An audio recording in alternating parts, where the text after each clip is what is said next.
And good evening, everybody. Welcome to this wonderful cold Thursday night, and thank you for joining us here at the Saboteurs, where we'll be talking to some players about revealing the characters that just completely refuse to follow the well-laid and wonderful plans that their DMs have put out in front of them. Of course, I've wanted to say thank you to lots of people who've started subscribing with us this week. And if you see, I've put all their names down at the bottom of the stream here. I just want to say massive thank yous to all of you. And if you do want to support us and keep moving us forward in our production values and get some new microphones for players, get some new artwork made would be nice, and maybe pay for some music licenses as well. Please do support us by hitting the subscribe button. And if you are a Prime gamer or if you have Twitch, sorry, my apologies, Amazon Prime, you should be able to also use that Amazon Prime to help us out without costing you any money. So that would be great. So last week we spoke to Mr. John Cooper, which was all about chaos, destruction, and doing whatever the hell you want without a plan. Today, we're going to be talking to a guy or a person, sorry, who really kind of enjoys the backstory, who really enjoys a good plan, but also enjoys playing those slightly more evil characters. Not always. It's got a beautiful character called Kamoon as well. So I want to introduce a fantastic person, a very, very good friend of mine, Mr. Joel Samuels. How are you doing? Hello, thanks for having me on. Mm, Just straight in with the really likes evil stuff. Just yeah. evil. Just really likes making a really detailed plan, and that plan is an evil plan. Not always, but most of the time. It's literally, I think I've seen four of your characters, I think. hmm So we've had some evil ones, we've got somebody who spreads spores, a wonderful artist, and somebody who praises fear of all things. Yeah, they worship fear. Yeah, What's not to love? exactly. Lovable, cuddly, I'm all about the cuddly side of Mhm. D&D. But Making red, characters is just yeah, but red is not a bear though. Red is not a bear. red is not a bear. We can come on to that later. Red is don't call red a bear. They're not a bear. No. Of course, if you as an actor and a writer, um, we've been talking to a few creatives actually on this so far, but I think what's interesting is sort of how those two things kind of come together with your D&D characters, because you haven't been playing for very long, really. No, you are my first and one of two DMs I've ever played with, and this year was my first ever game. It Ah. was my lockdown treat to myself in March was to join you and some other likely fools on a pirate ship in a world that you've created, which I'm sure regular viewers will know just how extraordinary you are at world building. But the world that we play in, mate, that Ooh. world is not small. No, it is not small. And we play in a pirate campaign, which is called Allura, the Lost Empire. Though I have no idea why it's called the Lost Empire. Um, but I kind of made what was it, a 7,000 square mile map? Yeah, yeah, And I have a feeling, I could be wrong, that since March we've played in about 300 of those miles, yeah, probably, yeah. if that. It took us nearly 20 weeks to get to like one of the main cities. Yeah, Yeah, even though we were in a boat, it just still took us ages. Only because you guys but I keep think that's stopping. it's true. Well, if you will make so many interesting things for us to see along the way. No, but I mean, I think that's an interesting point you made there because I'm completely new to D&D, so I assume that all DMs create 7,000 square mile maps for everyone to play in, and I also assume that because you are so good at world building that it feels almost churlish not to come with some kind of back of your own. Mhm. So I like to have a sit down and have a right old think Mhm. about where characters could have come from, what they could be doing, what their sort of mission in life is. Um, and so turn up with a pretty fully fledged character on the first session, but then hopefully, if things have gone well, be ready to then just destroy that Yeah. and see what happens after that. So you said about like considerate like looking at different things that might affect their backstory. What sort of things do you kind of consider within that? So sort of the character that I think you most eloquently summed up in the beginning, who is the character that I think you've probably most enjoyed that I've created, is a character called Polly, a Kenku ranger, who is. I mean, this is just shows where my sense of humor lies. Really, we were doing a pirate campaign. I found a race that are birds, so parrot. Um, that's that was the extent of that particular thought process. Uh, she's even a red parrot. Yeah, no. Uh, what considerations? Well, yeah. Well, with that, it was if you're going to be on a pirate ship, you're already going to be the kind of person who's into some slightly darker things. So nobody's born evil. How did that character get to the point where they are willing to do the things that pirates do? Mm, And I think with D&D, in my very limited newbie experience, and I'm sure more experienced players would correct me, I feel like giving characters sort of three main almost missions, things that they want from before the campaign begins, just immediately gives you something to like play with. And mm, early decisions are then formed by those desires. So with Polly, for example, I created an entire fictional ship and crew, uh, um, which was not referenced for, I believe, the first 20 to 25 sessions that we played. yep. Uh, um, just nuts. That she had lost, but I left it open enough that you could fill in some of the gaps with me. So I didn't say how she lost the ship, why she wanted it back, what the relationships were with the crew members that were still on that ship. But the main point was get the ship back at all costs. And then the other one was um, I had this in my head that I wanted to play a Beastmaster Ranger, partly because a little bit of D&D googling will tell you that no one likes rangers. So that automatically, because I'm a contrarian, was like, well, I'm gonna be one. Uh, and also wanted to give myself an opportunity to have something that the character loved, despite the fact that they were sort of chaotic and neutral, but more like, let's be honest, slightly verging towards evil Mm, as man became more evil. And so between the two of us, when the time came and the level was achieved, we created the most lovable creature that I've yet to see in any campaign I've taken part in this year, which was a giant crab named Pinchy. mm. Um, and Pinchy was lovable and sweet and wholesome and gave the character something to drive for, something to live for, something to, feel good for, and maybe push towards the good side. And then she ended up killing them. Yep. Yeah. Before we kind of get into all of that, so you're saying about the three things having that kind of that simple three objectives, Mm, which I think is a real big help. And we spoke a lot this the last couple of weeks about like the flaws and the bonds and all this kind of stuff, which I do think is useful. But I think totally. as because of we're more in that kind of active brain, we kind of think in those kind of more mission or objective kind of ideas. But I mean, having said that, though, the one of the main jumping off points for the creation of that character was one of the standardized things, which was they smile all the time. Yeah. And I just took that and ran with it to the point where what she actually wanted was other people to smile all the time. So whenever she killed anyone, she would uh, do a Heath Ledger and Batman and pull their lips into a grimace. But that came directly from the character creation sheet. That wasn't, Yeah. that came from D&D itself, stock answer. So yeah, Yeah. those things are useful. It's just how do you then make them slightly more exciting and more personal? Hmm. Hmm. I mean, you mean talking about the kind of beforehand? I know that we've been speaking to people before, and I know things like Rob Thompson was talking about how it kind of goes out the window the second that he opens his mouth and it all disappears.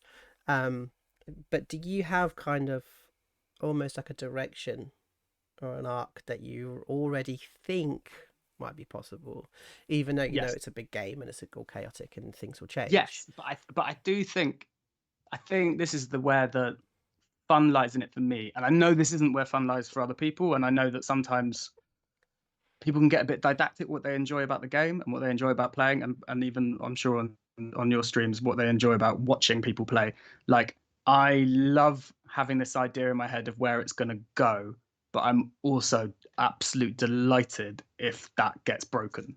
Mhm. So with completely the opposite to Rob, when I open my mouth at the start, I'm like, I've got this. There's a long-term goal here. I know what I want this character to achieve, and I know how the character thinks they're going to achieve it. But then it's about being flexible enough, and also helpful to your DM, that when they throw something in your way, you adapt to it and you accept it, rather than go, "But no, I've made this goal. I've made this thing that I want to achieve. She got to get her ship back. She has to get her ship back." And as I'm sure we'll come on to, woohoo, has she not got her ship back? No, she has not. Got a couple of other ships, but Oh they're yeah. not. Yeah. I think it's sort of because of this. Maybe we'll go a little early and we'll jump to Polly a little like straight away. I think Mm. let's have a proper chat about Polly because I think this is quite a complex setup, character, and then change of what actually happened in the world. So let's have a quick Mm. look at Polly. There she is. Um, so she's beautiful, smiling away. so so originally, just so you have some context to this world is there is a lot is very religious based. We've got a couple of different religions going on, mainly the sun, the sea, and the moon. And the what was kind of revealed, I'm not going to say too much because of Joel still playing it. What's been revealed is that the Kraken is the kind of the big bad, and we've kind of known about the Kraken, or Polly certainly knew about the Kraken from I think episode 3 maybe, Mm. from the third session. And essentially what the guys are doing now is learning more about how the Kraken and the gods created the world. Um, and Polly was part of a crew for the Royal Fortune. I think you were the quartermaster, weren't you? Yeah, Yeah. quartermaster. And it all kind of started in a small town called Fairwind. So from there, we've kind of moved through to taking over a city in Samaria, taking over a city called Bassa. Um, they've also made their way over to and found some other things underneath, which Kamoon, who we'll talk about a little bit later, has also been quite instrumental in. And then moving from city to city, learning about what the world, how the world was kind of created, in order to try and I don't know, they don't even know if they need to stop the Kraken yet, but there seems to be a threat. I think is the big line. It's almost every time we discover something else that's evil or bad or sabotaging, that at some point you'll drop in a little hint that there are, for want of a better word, involving the crack, and sort of their tentacles get everywhere. Mm. I mean, we've had economic problems. So you've discovered like that the coins, all the gold coins, seem to be replaced with lead counterfeit coins, no matter where you go. Um, you've seen some sort of magic influence that's sort of kicking in. You've also heard of some political stuff that's kind of been changed and moved around. We've also played a number of one shots within the world to sort of help fill out other bits. One of which was directly related to Polly's past as well, which was for That was my birthday present this year. it was your birthday present. Some other people might have had interesting lockdown birthdays rather. I got to take a character that I was in love with back into her backstory and reveal it in tandem with the best DM. Bloody, Ah, it was a great birthday. ah. So we'll talk about that one in a little bit later, but that kind of gives you a kind of a context of what's going on. And of course, the players for the first, I'd say, 20 sessions didn't really, or actually for the whole season, the first season really, didn't have any connection or didn't have any understanding of what this Kraken was, or even that there was anything called the Kraken. The players did because me and Joel were very open about putting things on the table so people can actually see them. But we set it up off the table to make people a little bit nervous. So you've spoken a little bit about sort of it describing what Polly kind of is. She's kind of a smiling parrot, but she's also has some tattoos on her arm as well, which we kind of played with this idea of smuggler and pirate, Mm. and being able to kind of call the ship whenever they were in trouble. Um, but I would like to talk to you a little bit about kind of the you said you wanted to play a Beastmaster Ranger because Rangers are rubbish. Yeah. Um, and you said about Heath Ledger. Is there a connection there, and did you kind of consciously make that connection? There's yeah, definitely. If you're gonna, so I nicked the concept that she smiles all the time, and then she's got a scarred out tattoo on her, and she's an agent of chaos. And the Joker is, I think most people who enjoy fantasy games, enjoy science fiction, enjoy superhero stuff, the best baddie that any of us have seen on the big screen at the very least is Heath Ledger's interpretation of the Joker, Mhm. where you're not quite sure why he's doing what he's doing. And I think I shocked everyone because in the second session, whilst everyone was trying to figure out how to get some information via very sort of gentle, careful means, knocking people out, and generally trying to, I imagine, play the way that they assumed they were meant to be playing. Whilst everyone was inside a building, I just jumped off a roof and slit someone's throat open. Mm. And at that point, it was like, oh, okay, so we've got a bit of a wild card here. And then it's how do you play that? Because you could just be you could just run ramshot over everything. But that's not what the Joker does. The Joker sits in the background and then comes forward at the right times to sort of show themselves as the nut job that they are. Yeah, Um, yeah, so yeah, no, and so I kind of already had a sense that she was going to be enjoy the darker elements, and then when everyone else's character started emerging and the world that you had built, it became clear that she couldn't just be running around killing people in plain sight, because that wasn't the world was much more lawful than I initially thought it was going to be. We were pirates, but we existed within a framework that you'd set up. So it had to be more sneaky, it had to be more covert, and then week three rolled around, and you took it in a direction that I had absolutely no sense that it was going to go in. yeah, And I feel like that's because the one thing I did set up, and anyone who's played in that campaign came to dread the sentence, Polly takes a deep breath in, yeah. um, because I started giving people the opportunity to stop her from doing crazy things. So we'd be in a conversation with people and she'd say the absolute wrong thing. So I'd say, Polly takes a deep breath in, and then in my head count to 4 and hoping that someone would stop it. Mm. And if it didn't get stopped, then horrible things happened. What happened was we were in a cave, I believe, uh, I was in a and temple, I think it in a was. temple, and there were Yeah. some glowing purple crystals. People investigated them. Uh, didn't seem to be doing much. Polly took a deep breath in. No other player said anything. No other PC said anything. So she smacked one, and at that point, At at that that point, point, got connected to the Kraken. yeah, in the third session of my first ever D&D campaign, I met the big bad evil that no one ever meets. Um, off, like you say, well, obviously because of lockdown. In a way, I guess it's a kind of pleasure of this year compared to playing D&D face to face, is that we got to leave to a different room, as it were, and have a chat in character. It became clear that she was going to be serving a much higher power than just trying to get her shit back. Um, but you also made it clear that this was something. Well, you didn't even had to. You left it very open. I could have gone back to the real world and told the other players, told the other characters, but I kept it to myself. And then for 15, 16, 17 weeks, had this kraken going around in my head, Mm. and none of the other players had any idea. Yeah, Which because was I think, just that's the joy, I yeah, think, of because preparing and preparing, preparing and preparing, and having all this backstory that you've set up, and then that happens, and you go on a completely different tangent, and a different world emerges.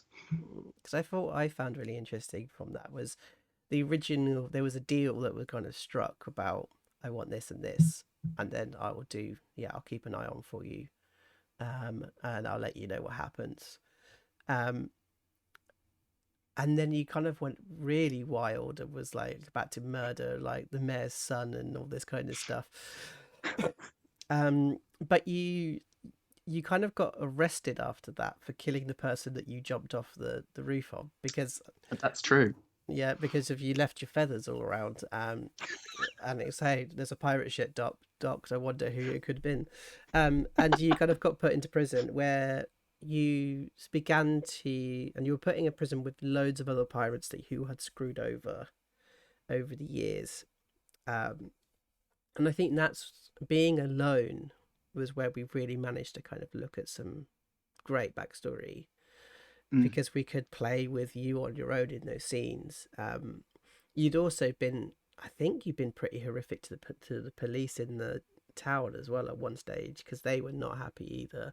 Oh, that was it. They were all fucking related because it was a tiny Yeah. town and you'd murdered someone's So cousin. I'd murdered someone's cousin. But I think that's the other thing as well, right? So if it's a gift, I imagine is a gift for a DM. If I come along with this, like, she's taken these ships, she's done this to these people, she's done that, she's done that, she's done this. She's a right odd, strange, always smiling, always funny, always quipping, but pretty nasty character. It gives you all the ammunition you need for the first point when she's in prison, surrounded by all these people that you've populated it with, that she's fucked over in some way. Suddenly you're like, oh, okay, well there you go. You've kind of dug a hole for yourself there, player, by writing this backstory where she's done all this stuff. Yeah, and we took it. It got very dark, and then It you got really chopped off dark. my wing, I hand, did, I claw. did, I Don't know did how chop Kenkus off your work. hand. Yeah, I think it's a hand. Let's look at that. They got like a hand now. Yeah, Yeah, like say a it's a sort of hand. weird feathery fingers. Yeah, yeah, but it is sort of thing you got done in an interrogation, and it got very grim dark very, very quickly.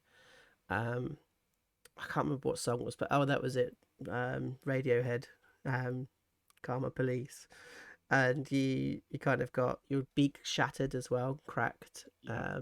Had your hand chopped off, and then you were thrown into the tower outside, which is where Pinchy turned up.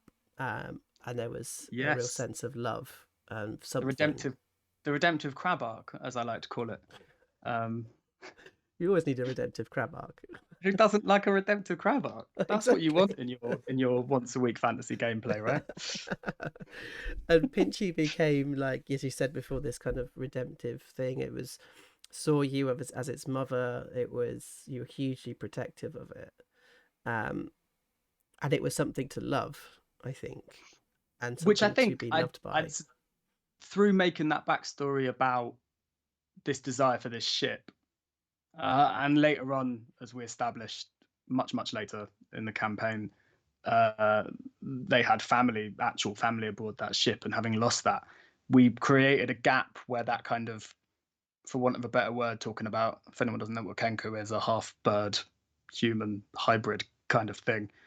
Uh, um, we created a gap where they could show some humanity, and that's what happened with the crab. But meanwhile, and so that was what the other PCs were saying, except you and I knew, no matter how much humanity was going to be exhibited, this kind of mother figure, parrot to crab.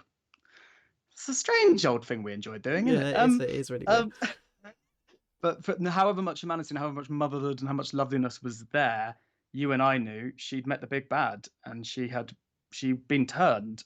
It was just always going to be a slow process to see how far she would go, and then Mm, she went far.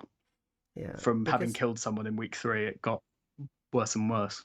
yeah, I mean, I think there was kind of elements where the Kraken started to exhibit that kind of sort of love aspect, the idea of you must love me, you must love me. Um, and I think once you had, I think there was a point in which he wanted you to give up the the other part of the deal and give up. And I think he questioned them as like, where is it? It's coming. It's on its way. And we never got to see that because um, the reveal of her actual full intentions sort of came through eventually, um, in quite a dark way. I Yes, mean, I which led think to weeks and weeks of being insight checked by every single other character. In no way accusing the people that we play with of metagaming the fact no, that she was no, but just weeks of being insight checked on absolutely every single thing I said. It was fun.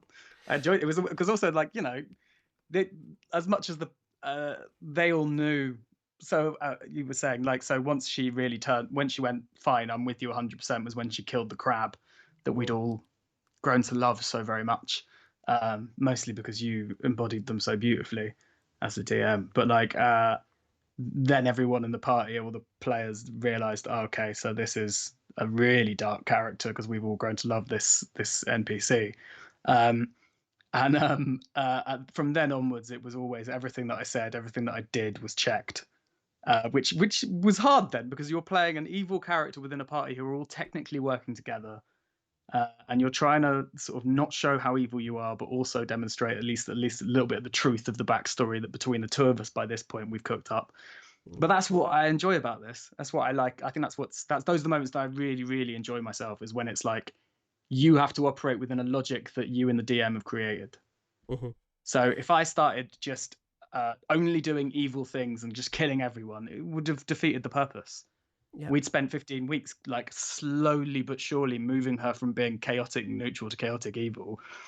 Like, so why would I then just sort of throw that up the wall by I don't know, attacking one of the others, um, or doing anything like, and it was at that point that you sort of suggested, and I'm sure this has never happened to any other noob with the first character they've ever built, with all the love and care they put in. You suggested, I don't know how much longer she can be a part of this crew, Mm. which I was going to say to you. You asked me before we came on, was there anything I want to talk about? I'd forgotten. I did want to say, I think the hardest thing as a D&D player is not when the DM TPKs or when you lose your character through, means beyond your control, but when you have built a backstory and built a character that is so evil that it cannot exist within the framework of the team. So the DM says, we're going to have to take it away at some point, but I'm not going to tell you when. Yeah, but also that is not out of the confines of the world or the story. And I think that's what's really important with Poly, is because Poly became, and still is, because they're still alive somewhere in the world, Well, became full-fledged dragon, kraken cultist, and it is gone out into the world, and the players will come up against her at some point. You've already had a letter that you've seen from a bunch of assassins that's possibly come from them. But what kind of happened after Pinchy? Because Pinchy was killed trying to kill a zombie shark. What the hell is going on? And when we look back at it, the more crazy it feels. A also, zombie the more shark. for anyone with no sort of insight into this particular I campaign, it's like, know. okay, you said they were pirates, but then they're going from city to city to discuss the religious implications of the world. And there was an evil pirate who was aligned with a kraken, and Hmm. then there was a crab fighting a zombie shark. Yep. I mean, phew, And at the whole time, there's also a tabaxi, which we've already talked about, which was with Cash. of course. So we've also got demons and mammon and fucking owls and all sorts going on at the same You don't time. half like to make I mean, you talk about sabotage the DM. I know I I mean, sabotage myself constantly. Maybe because I just go, oh, that would be cool, and then I go, oh, fuck it, I've screwed it. Like I think I was doing a campaign which is Prince of the Apocalypse, and Josh's character had got like a big scar across his face by being hit by lightning, I think it was, and turning them into a druid. And they kind of like stood in front of this blind martial artists, and I thought it would just be really cool. And I got really overexcited, and then they took their mask off, and they had a big scar across their face. And I was like, "Ooh!" And then they were like, "Cool, what does that mean?" I was like, "I want fucking no idea at all." Completely shot myself in the foot because I thought it would oh, be suddenly really have to build cool. an entire narrative around scars that you had no concept you'd have to do. But Exactly. that to me is the fun thing, right? You come up with something you think will be really cool, and then together you all kind of fill in the gaps. Yeah. Like, I couldn't do it the way Rob does it. I couldn't. Rob is amazing for making a sort of half plan and then opening his mouth, seeing the first word that comes out of his mouth, and going, "Well, that plan didn't work." So I make a full plan, and then gaps are made in the plan by the DM and the other party, and it's those gaps then filled. It's about then not saying no, Yeah. uh, and I think that's something that maybe coming from a slightly more creative background than maybe your average D&D player. That seems oddly general. I don't know if that's true, but like coming from a creative background makes you want those moments where you have to say, well, it's like people who refuse to put their characters in peril, Hmm. people who say no to, because they've put some love and time and effort in, but actually for the sake of the story, you want Hmm. that character to be almost dying at every single possible moment, because that's exciting and Hmm. feels more like you're all working together to tell the best tale, that then makes these conversations even more exciting, because I'd forgotten about the zombie shark and now I'm like, God, that was fun. But it That was was like amazing. I was talking to John last week, and he was saying, was it you need to make every single scene the crux of the campaign. Like there should be a decision in it that could blow everything apart. I mean, you killed Pinchy. He was lying there, and the Kraken was like, give yourself, love me, just love me, and I will love you. And they were like, cool, kill Pinchy. And then you went into town. You found yourself a pet shop, and you asked about snakes. Yeah. This Well, lovely Loxodon, who was sort of going, oh yes, yeah, I love this. This snake's called Jeremy. It was Jeremy, wasn't it? Yeah, it was it was Jeremy. Jeremy. It was Yeah, Jeremy as Jeremy with the surname that none of us mentioned, which was Cobran. yeah. And then you spoke to the snake and told it to eat the Loxodon. Yep. Uh, So that I mean, there's a logic to this, right? So you've set up a character whose fatal flaw is love. They finally fall in love with this crab. Then this outside evil's sort of offering another kind of love, something else, something more, something bigger, religion and hope and dreams, and also the return of this ship, which was the mm, original crux of the character, but had quickly shifted. Um, so then it's right. Well, what's the next step if they've just killed their child, for want of a better word? Again, parrot crab, but best not to delve too deep, I think. Um, uh, what's the next step? Well, the next step is that the beast that they fill that space with has to match their evil, and has to turn around and say, "What are we doing for the Kraken, Mama? What's the mm. plan? How do we worship our god?" Well, the way we worship our god is by absolutely destroying the person that sold you to me. Uh, it was great because by that point, everyone in the party, the players in the party, had all clocked that she was not she was not in her right mind, and to replace this lovable crab with this horrific giant poisonous snake, um, made everyone, it made sense to everyone that she was no longer with a nice partner, shall we Yeah. say? What was the line? I'm hungry, Mama. Yes, Can I eat there was it, a lot of Mama? there was a lot of talking between that. All those moments are also what I enjoy is the moments that you can say out loud in front of the other players, but the other players' characters can't understand.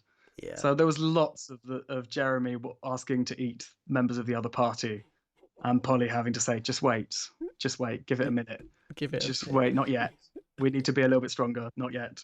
Yeah. But I love all that stuff. That's that. I think if you're into D&D for the reason I am, which, as you say, is storytelling and this real opportunity to build fantastical worlds and have fun with that, there is also something to be said about just making five of your mates laugh. Yep. And those moments where it's a conversation between you and me about which one can I eat first, and I'm like, sort of explaining how much I hate everyone else's characters, especially Rob Thompson's. Yeah. Rob Um, Thompson's just characters. Yeah, I mean, you started this series by talking to Rob Thompson, so you've set the bar really low. I mean, the players behind the It's literally got to the point where Red uses one of my favorite phrases. So Johnny Whizbang is Rob's character, and the often line that is used is, "Please, Mr. John." Red ignores Johnny Whizbang. Um, And it's set this beautiful dynamic where it's like Johnny does, or Red does something, and now Johnny takes credit for it wherever they go. And it's just, yeah, it's a fantastic relationship. I really love I those think two. it's part. I think it does come down to the sort of the different versions of chaos. If something's chaotic with one of my characters, it's because I've heavily thought it through. When it's chaotic with Rob's characters, it's because it's the first thing that came into his head at that moment, and they're beautiful and amazing. And I am being entirely facetious. The way he builds his characters fills me with joy every time. But it has got to the point now where, having just started a new campaign, and even in the discussions before playing, it's like, well, Joel and Rob's characters aren't going to get along. Um, But then it's also you also beautifully find the moments to be redemptive, and or find the moments to go against the thing that you've set up. So you had two sessions where you were setting up this ignoring, and it got to the end of it, and Red grabbed hold of a glass and was like, "Red enjoyed today," you know, and it became suddenly a moment. Everyone was like, "Oh, oh, they do. They can be, other than creepy, they can be pretty good. Yeah, And there's you a had that chat with Johnny and was like healed them a little bit and offered your you've support got towards you've them. got that's the thing with I mean that's why I think I reached a point. We can talk about Kamoon in a second, but that's you and I reached a point having created this because I do think it was a very much a mutual creation, Polly. As much as I wrote that and sent you, two A4 pages of backstory, but, but you and I create this character together, and we both recognise that there's only so far that one character can be turning against the party that much. Mm. So it's like, and there was nothing, there was no longer anything redemptive for her to do. Um, as I said to you recently, she was walking around with a severed head of a former lover of hers in her bag, Yeah. and we there's a, we I mean God, the plot points of this story. But we needed to she either needed to be killed by someone in the crew or go over to the big bad, and I'd lose her as a PC and she'd become an NPC because it just wouldn't work otherwise. Whereas with that example you've just given with this new character that I've just made, Red, beast-tide shifter, who looks a bit like a bear, and is a lone wanderer. And that similarly, I can't tell you too much because you're a player in that game, I and I can't tell know. you I too much of know. the backstory. And they have have they got a backstory? But there has to be a redemptive quality. Otherwise, if you're going to create characters who borderline with evil and aggression, then that character worships the concept of fear. Um, Red likes nothing more than to enjoy people being scared, and specifically scared of them, but fear in general. There has to be something redemptive, and that is if there was a day in which fear was exhibited by people, they're delighted, and Yeah. they become Oh. a very lovely person to hang around with. Oh. By the way, I played as Red yesterday. Did you? Oh, I Yeah. had to miss a session, and you got to be Red. I How did know. that go? Oh, it was great. I was literally like, Red makes initiative roll. Red does stealth. But I managed to scare someone. That's An what you ogre. want. I scared an ogre. Level one, level one, with the intention of being an Oath of Conquest paladin, having not really made any steps in that direction yet, but constantly making intimidation rolls just because of the backstory that I've set up. I'm so delighted. I'm so delighted. That's It great was so news. much fun. But then to go back to Polly very, very quickly, because Yes. this is the main reason that I enjoyed Polly so much. Out of everything that went happened, this is the reason that I love Polly that much. Because she went into the waters and she went full like, okay, I'm going to wash myself and become clean in the sea.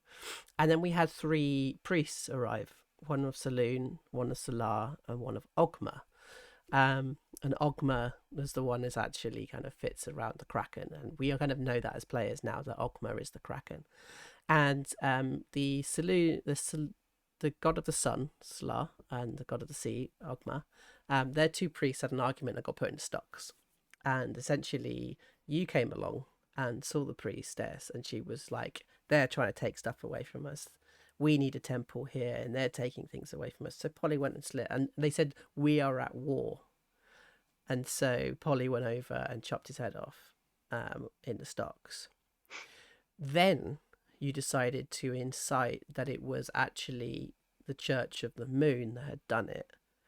And then you began to show, like, within a crowd that was stood outside of the temple, you started using small words here, calling out things, beginning to sing to incite people into burning down this temple of the moon. But again, that buys into something that you've set up, which was, between us, we obviously, for anyone who knows D&D, they know that the basic build on a Kenku is flawed and that you can't talk.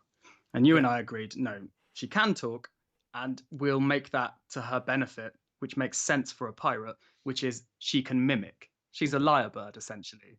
She Yeah. can, anyone that she's heard, any voices that she's heard, any language that she's heard, she can mimic. And those little character notes, those little things, especially when you've gone to the dark side, are just great. Because you Mm-hmm. don't always need to be slitting people's throats. Then you can do things. Dripping poison in someone's ear is so much more fun than actually dripping poison Yep. in someone's ear. And that wonderful moment of you running to the front of it and then pushing back the crowd that you incited to make it look Yeah. as if you were in support, to finally kind of letting this place go riot and destroying the temple so that the Church of Ogma could then take it over legitimately.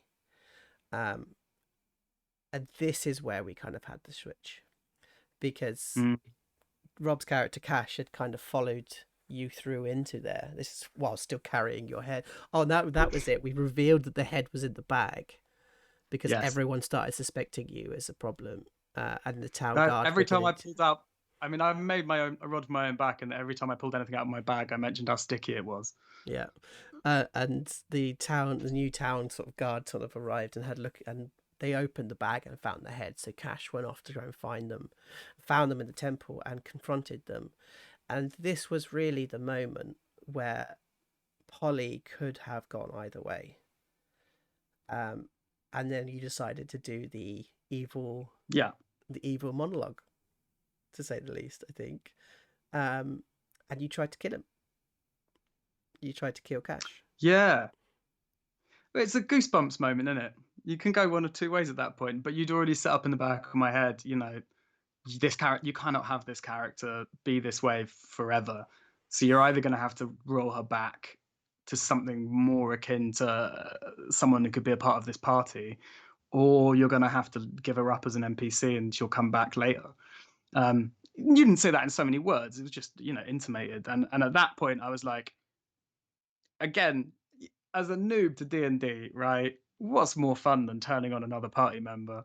And but also slightly with the knowledge that knowing that you were going to take her away and make her an NPC, you know, I turned on him in the full knowledge that that was it.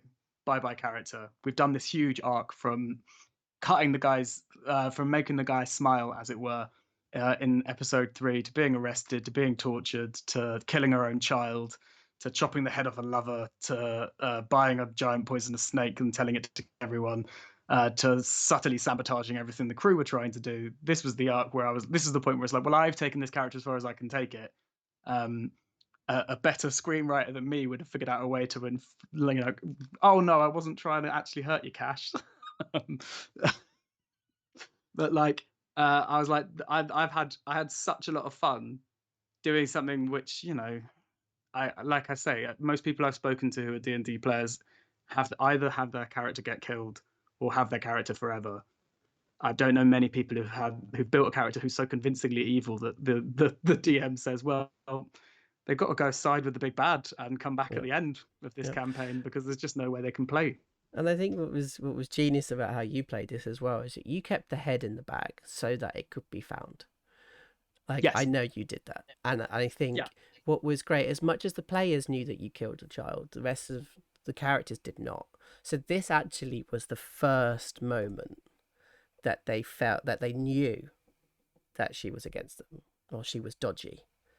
So Yeah. it went from you've killed somebody and left a head in your bag, and now we know that you're with the Kraken because you even said the words for the Kraken. I Yeah. know. And then she disappeared, and you came back with a character which was originally an NPC because you Yeah. came back with Kamoon. So let's have a look at Kamoon. Oh, sexy Kamoon coming out of the He's water. so sexy. I Yeah. mean, what a sexy 7'2" elephant man. Oh. Kamoon the Battlesmith Artificer Loxodon. Uh, Mm-hmm. well, yeah, because so you and I discussed, obviously, it's a little bit like having somebody die. What are you going to do? Are you going to come back? How are you going to do it? Um, are you going to re-roll for a new character? What's the plan here?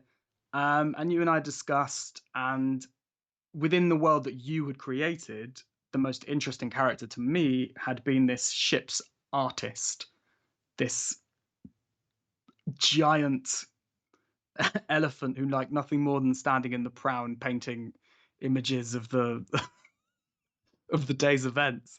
And I think also after 6 or 7 months of being incredibly evil, it was quite a relief to play someone, lawful good. And it wasn't didn't take too much of a decision to go, right, I can take what Joe has made there and make something, give it just those extra levels of depth that turn it from an NPC to a PC. And the character is Polly is you know, it's one thing to play that character. It's another thing to play a character who is constantly serene, constantly questioning, constantly tinkering. There's always looking for the best way of being helpful. And actually, in some ways, those characters are harder to play because we can all tap into our kind of evil side. Mm. And you know, you and I both know, and we can't say too much about this in case any of our other players are watching. But you and I both know that I've written a backstory for Kamoon that has, Lots of daggers in it. yeah, there's lots of stuff going on there. But the fact is, you can write all this darkness into someone's character, and they can end up good. They don't Yeah. have to end up as my other character. And so, taking something that you had created, given the kind of backbone to the character, but then putting on layers of how that they would then behave with the other characters when they were more present all the time, and also delving deeper into being an artificer, which is so much fun. Yeah, It is so yeah, much fun. I was going to ask you about that in a second, actually. But like, I always enjoyed the first moment we saw Kamoon of you playing them. They were wandering through the market of Bassa, buying dyes and fruits in order to make paints, and like talking about somebody about teacups. I think it was at one point, I believe so, yeah. and it was just a Especially complete. as the previous week I'd been carrying a character, been carrying someone's head around in my bag. It was just what a nice relief. But what was really interesting here was that it did take you a few weeks Mm. to really find something. Like you, It was I, hard. It's hard. yeah, I imagine if you lose a if in a campaign you lose somebody dies and you roll a new character the next week or the next time you play, I imagine it's a similar thing. I've not had someone die yet, but the you've developed a voice and a way of playing and well, you know, Polly takes a deep breath in was always my cue to do whatever the worst decision in every situation was. So mhm. having spent so long taking the worst decision that would put everyone in jeopardy intentionally and myself in jeopardy every single time, to then being right, this character is always on the lookout for the right decision to make, has a real sense of what is right and wrong, and always comes down on the right hand side of things. That was tough because it's like, well, I don't know really. First of all, I want to make that exciting for me to play because Mhm. who wants to be a goody goody two shoes the whole time? Um, uh, um, and one of those ways is in uh, is in how Kamoon speaks, and that Kamoon is the master of the unintentional dad joke. Um, Uh, so Kamoon will very long-windedly make a terrible pun, and that pleases me enough that that's enough character development in some ways. But like, no, yeah, it was tough. I mean, it's still fun, but like, I never really felt like I was on top of it until you threw yet another spanner in this world at us. You with your crazy ideas, I know, right? I thought it'd be fun. and you're absolutely right. It's the funnest thing. I mean, it's the fun. It's extraordinary. And now Kamoon's a vampire. AJ. Yes. Yep. But I thought it's like I thought it'd be really fun at the time. But I also think there's something about which again this is the genius of you actually is and knowing about story and knowing as a writer when characters need to go back a little bit and when things need to come forward a little bit. So you'd understood that pretty much the whole first season was Polly. It was kind of all about Polly. It was about Polly. It was about a little bit that's it. It was about Cash kind of coming in and out of evilness and trying to find a balance. But ultimately, it was about setting up this character Polly. And then what you did with Kamoon is you just went, okay, cool. And you kind of sat Yeah. back and you allowed the growth of others, which meant that we could actually have Josh's character, Darius, begin to really grow. And that's when Cash really, really grew, and we had space for everybody to kind of start to become something more. Well, Um, I think that's the joy of. Well, maybe it's the joy of a good DM, but it's also the joy of D&D, right? I Is think it's a that joy of a good players. I really yeah? do. But I think, but D&D is fun, whether or not it's about you. Mm-hmm. And with you as a DM there to say, you know, in your head, right? They've been doing a lot of exploring, puzzle solving, world building, narrative stuff, right? We need a bloody big battle now. And you were always going to be present in a battle. You were always going to be helping. You're always going to be using magic or whatever it is. but you don't always need to be doing all the other stuff. Mm. And the joy of D&D, as you know, it's like any good RPG, really. There's times when story takes precedent and times when just, spamming Warhammer takes precedent. And it made no sense for this new character, who, remember, wasn't a new character because they'd been around already. No one had to meet them. You No. had been playing them as an NPC. It made no sense for them to sort of come to the fore and push the narrative in any kind of way. They needed to take a step back, and I enjoyed that, because then also all these other characters that I'd spent the best part of 7 or 8 months getting to know grew outside of this, like you say, this fairly first season arc. I love the fact that we talk about it in seasons. It still Oh man, pleases me. you've got to do it that way, otherwise your You've brain got, kind of yeah, yeah. explodes. Um, because yeah, you did go off, and I mean, Kamoon is Artificer, has a dog, Yes. Steel Defender. Yeah. Well, I'm always gonna have a pet. I think it doesn't Yeah. matter what class I end up in. Who's my Says he. favorite Says thing to he. play? 10 months into his entire D&D career, I'm always gonna have a pet, Joe. I'll figure it out somehow. Well, I can't wait to see what Red has as a pet. Oh yeah. But like, it's like my favorite thing to do to you is like, oh, because I'm gonna go send Stottle in. He comes back out. What does Stottle say? And you're like, damn it, I can't speak to him. Well, it's because if you play a Beastmaster Ranger for 8 months, where you can communicate with your animal, and then suddenly you have a giant metal dog that you rebuild every day, essentially, that can't communicate. Sometimes, as a player who has played more than one character, you forget Yep. that this is not the first character. So you think, oh right, here we go. Going to use my excellent pet. It's going to go Mhm. really well. They're going to find out all the information for me. They go in, they see the information, they come back, and then I remember that they can't talk. Yep. I mean, Kamoon, as we'll talk about vampires. We'll go back about vampires in a second. But you talked about Kamoon kind of going all over the place. Of course, Kamoon's also been at Bank Station at least once, that we know of. Um, Yep. it wasn't Elephant and Castle, which was such a shame, but that would have been a great way I of doing mean, it. you were thinking on you were thinking on your feet. I know, right? Kamoon in terms of battlefield control, and I'm sure any player out there who's played a artificer, specifically a battlesmith, or maybe an artillerist as well, like in terms of battlefield control and in terms of tanking, they are, I imagine, most DM's worst nightmare. They're Um, brilliant. They're they got brilliant. they got flash of genius that they can throw onto any checks. Uh, they've got shield that they can throw up onto attacks. They've got enough spell slots and enough flashes of genius that you can basically, at certain points, if they're the main target, they can't be hit, and they're drawing all the fire because they're the biggest thing on the battlefield. So you, in your moment of, Madness. I guess I think you were just pissed off. What was the spell? Not Misty Steps, the thing where you It make someone was. else It was. Oh, what was blink. it? No. Banish. Yeah. Yeah, it's banish. You removed Kamoon from this world, from the world that we were in, Law of the Lost Empire, the continent or the island of Samaria, and they emerged at Bank Station. Um, and we're in Bank Station until they completed a charisma roll, which I think took a while. Yeah.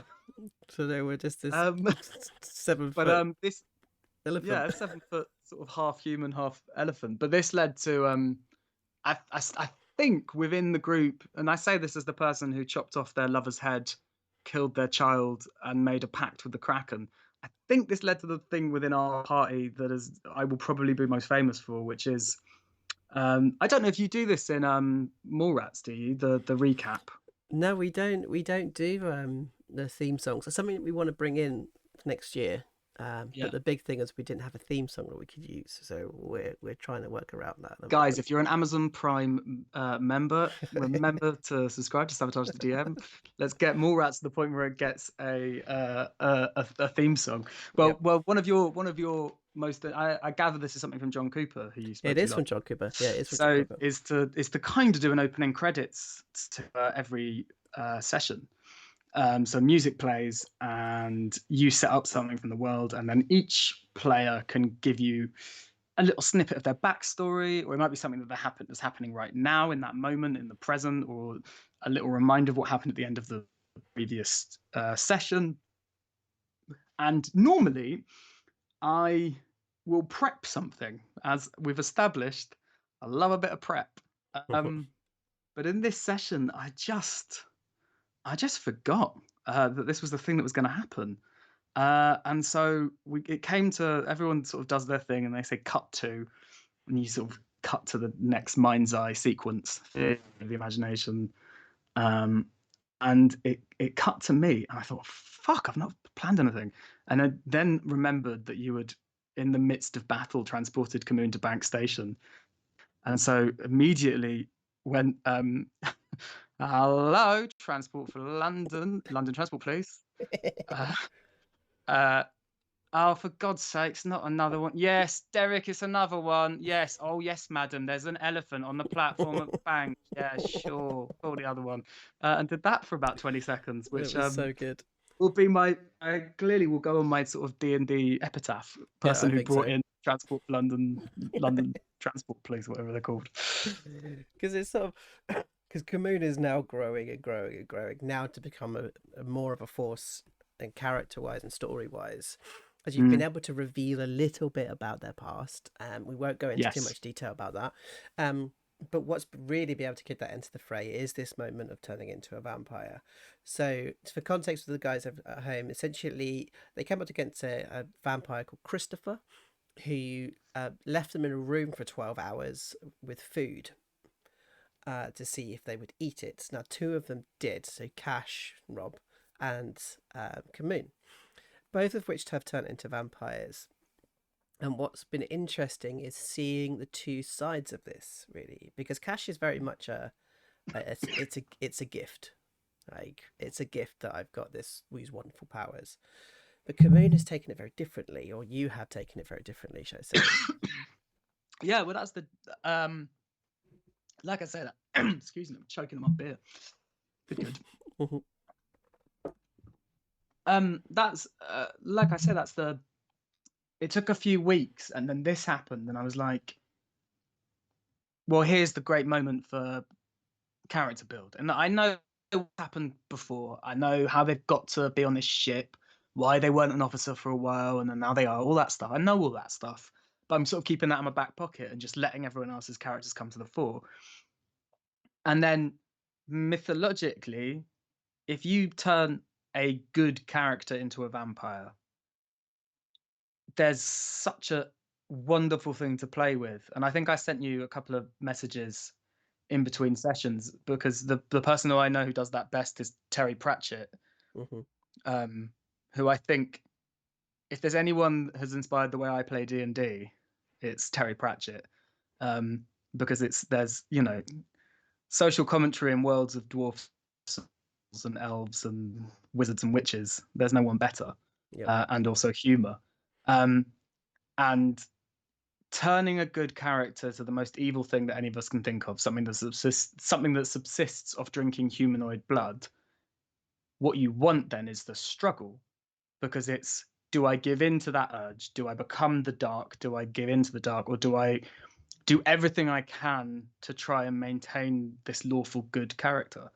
And that has been so much fun because there's then it's gameplay, right? I mean, we could be doing roles, but we're not. It's Hmm. a certain amount of time will elapse, and it's Kamoon is going to have to bite something, and Kamoon doesn't want to bite something, Hmm. and that push and pull is what makes the character so much fun to play now, because it's like over at the start of a 24-hour period, because of rules that you've set up in this brilliant homebrew version of vampirism. This 24-hour period, Kamooners themselves, they're very together, they're very sorted. Everything's going to be fine. They're very measured. All the decisions are made are the correct decisions.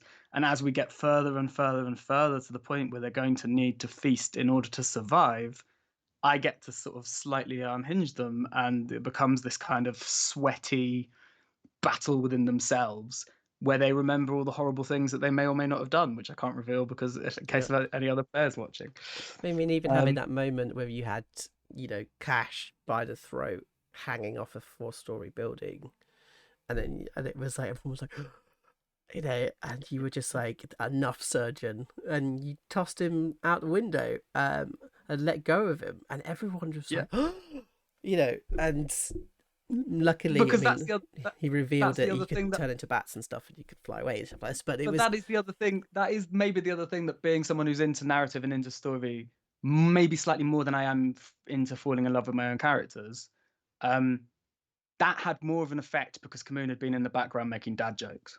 yeah, So and suddenly he wasn't. I'd allowed Kamoon just to kind of tick along at his own pace. Hadn't really forced you to do anything Kamoon centric. Had had a couple of moments out on my own, but mostly just kind of stood in the background. And then suddenly, from this one fairly innocuous moment of, I believe it was eating a peanut, which feels quite racist to elephants, really. I feel like you said, "What's your favorite food?" I said peanuts. I mean, Yes, come on, come on. get some imagination, Joel. But like from that moment came this moment of violence, and seeing the other players' faces, Dan and Josh, in that moment, as Rob wasn't surprised, but then Rob's never surprised by violence. I feel like Rob just assumes most people are going to attack his characters at all times, because I think Rob secretly wants to attack his characters at all times. You should get us both on, Joe. I know, I know. I should. I really want to make a panel of everyone we've had on so far. It's just We'll sort of let you just argue. snipe each other. I know you would. You just end up going, Joel ignores Rob, and but what, but what I really liked for me as a gift for the DMs, this wasn't a sabotage. This was a gift.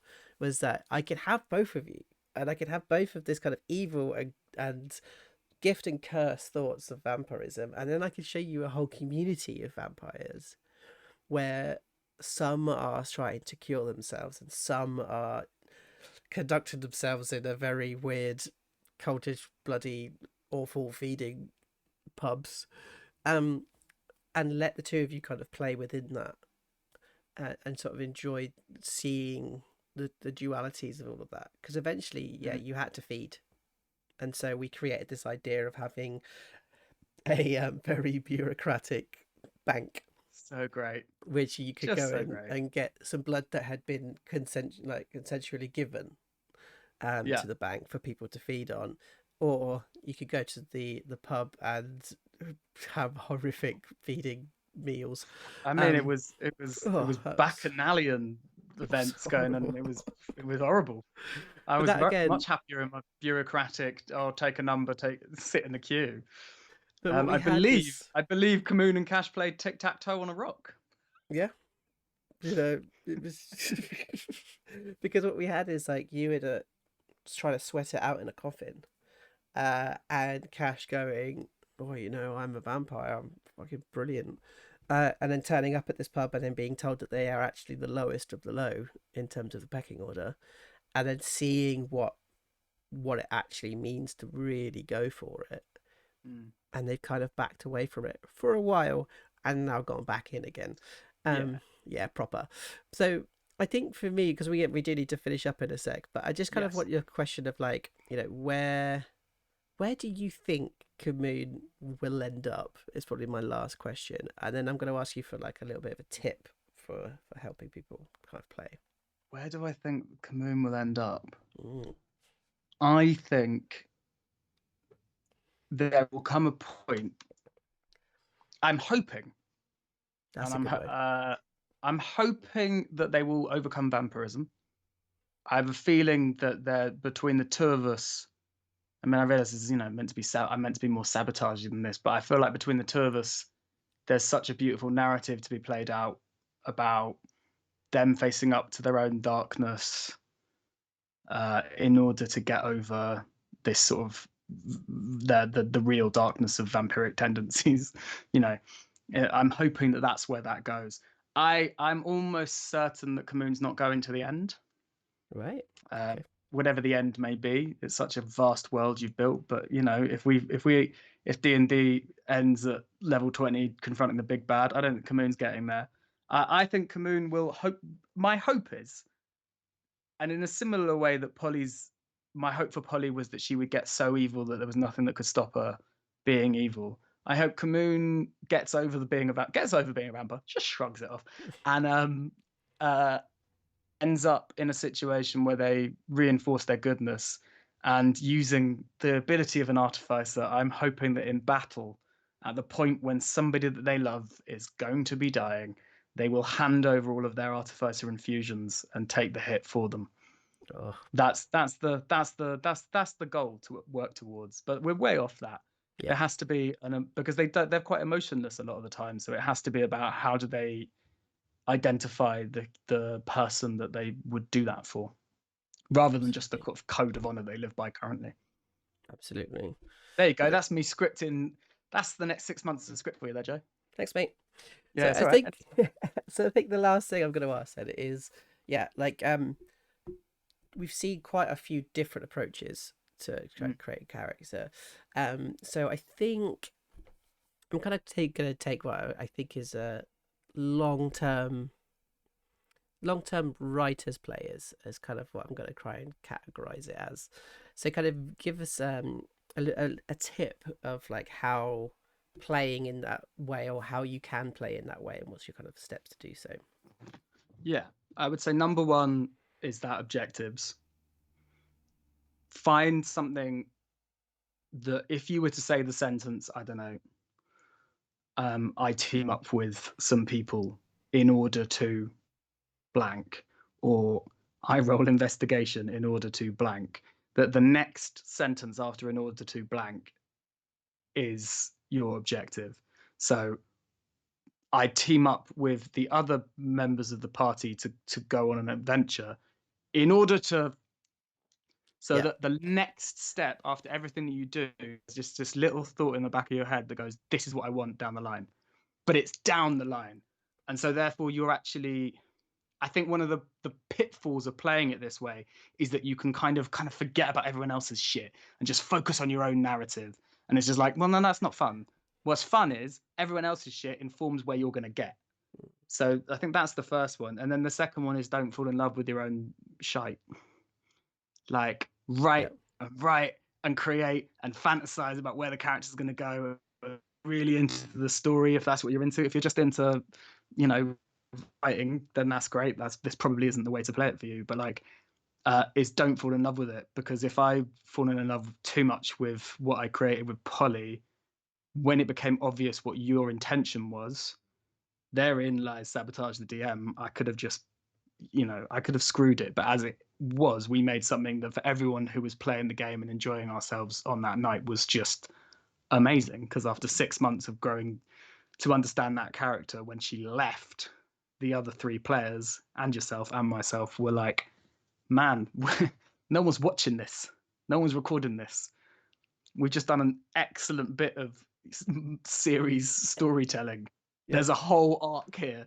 How fun was that? And if yeah, I'd fallen in love with her to such a point where I wouldn't allow that to happen, it would have been sad.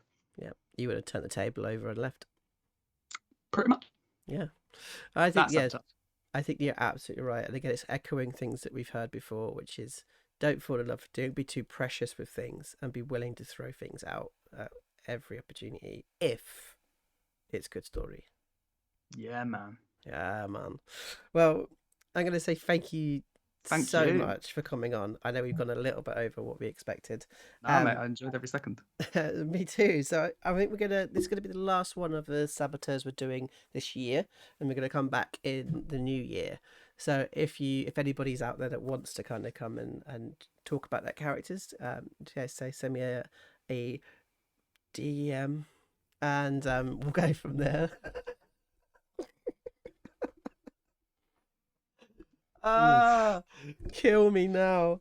Ooh. I know it's horrible, isn't it? Or just send us anything. Send me an email. We've got emails on the Facebook page, etc. And just sort of say you want to come on and have a chat. That'd be great. But we'll come back next year talking hopefully to a good friend of mine who I need to reply to you, Mr. Connolly, and to chat about Blaze in the Dark characters, which I've not looked at all. So I'd be quite interested to chat about that one. If not, you'll see us on Monday for more Rats Monday. More Rats Black Star Lane. I can't remember the name of my own shows. Fantastic, Joe. Well done. I'm really glad I've left Joel on the screen because this is just brilliant just seeing him laugh at me. So I'm going to leave now so I can go have something to eat. So thank you very much. And as usual, keep playing games, keep playing role-playing games. And of course, do stay safe. I'll see you later. Okay, bye.